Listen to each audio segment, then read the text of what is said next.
sticking with a similar theme, we've got a deer now. This is from Susie. In Athens County, we have a ton of deer, and my little friend says if I give her an apple, I can take her picture. A win for her and a big win for me. Nice. I love that. And that's it's a really, again, another portrait. I take portraits all the time of animals. And it's so interesting how they interact with you, right? Look at this fawn just looking right at you. I don't know how close you're standing. I don't know what the focal length was, but you're doing a good job of not frightening this wonderful animal. And the geometry of its legs are really interesting, and the spots. So good job. I like that one. I'm a big fan of animal portraiture. And this works really well. So I All think we have right. time for a few more. Yep. This one is from Guadalupe.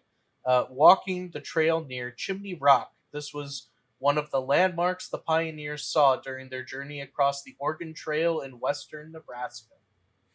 Wow, Chimney Rock. There's my understanding of Nebraska is there's not a lot of hills or mountains or anything protruding, so that one probably really stands out.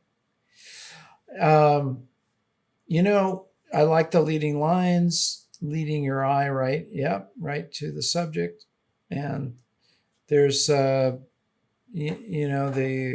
sunflowers. I would try this as a black and white. I find I think it would kind of resolve. So my eye is being pulled in a couple of different directions. The chimney, the woman with the dog, and the sunflowers are the primary points my eye is going. But I think if you went to a black and white, as Jared pointed out, and you took away the color, your eye would just go to the main subject, which is the woman with the dog. Yeah. And the Chimney Rock is itself a punctuation point. So why don't you try that? Let's just see how that looks. And my choice with black and white or color is really it's about what's going to tell a better story. Does it work better? Does the color help tell the story? Or does it maybe get in the way of the story? So those are the choices. And just try it. Let's see how it looks. Okay, I think we have time for one or two more.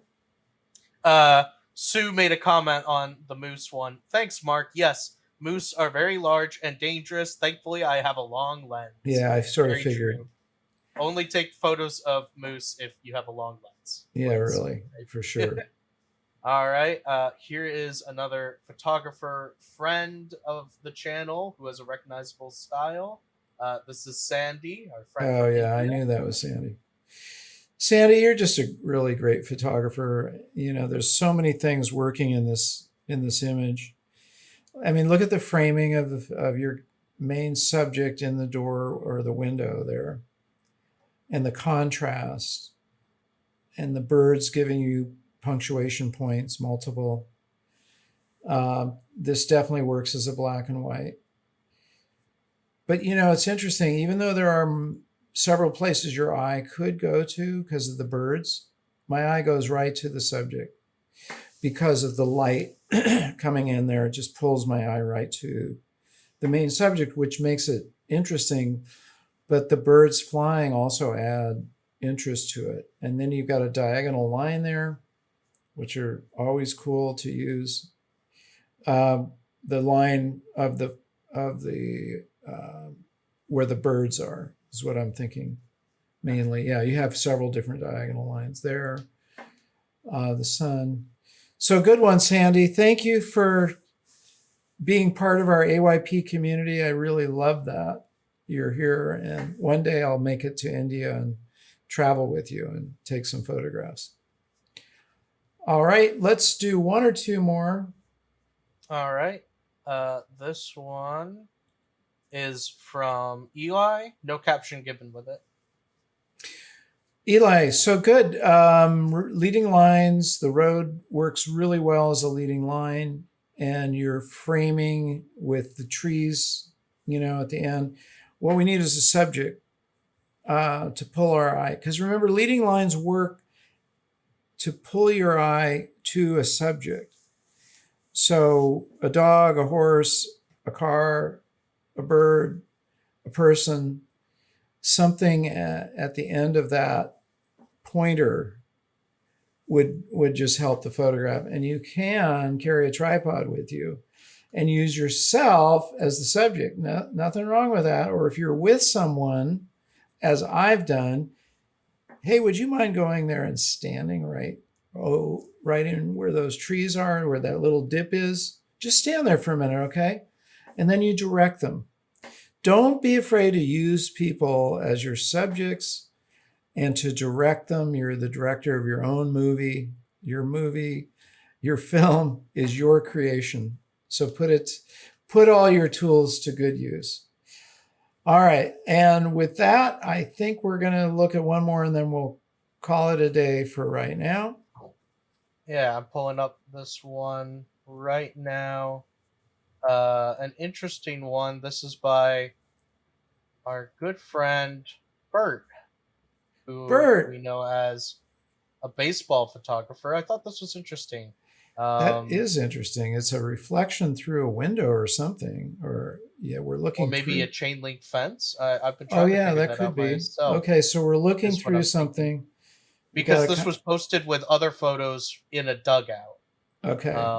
So And let me find. it Yeah, seems like, anyone been using film lately? I had a double header a couple weeks ago. Decided to shoot the first game with a Nikon F1. Wanted to see how I'd do with an action full manual and manual focus. I love the manager one the best. Shot through the protective webbing in front of the dugout. Shot 3 rolls and got about 29 useful pics. Learned quickly what I didn't do well. I'll try again before the end of the season. yeah, that's cool, Bert. Well, bravo to you for shooting film, shooting with a Nikon F Classic. For those of you who don't know what it is, that was the go-to camera in the 60s. You if you didn't own a Nikon, you were kind of on the outside. And there's a lot of cool stuff going on here. That reflection of in the glass sunglasses really adds a point of interest there. That's got its own little punctuation point right there. Please subscribe and enable the bell so you don't miss any of our new shows. Like the video and please share it and leave your comments. I love hearing from you. And remember to get out and capture your own images of life.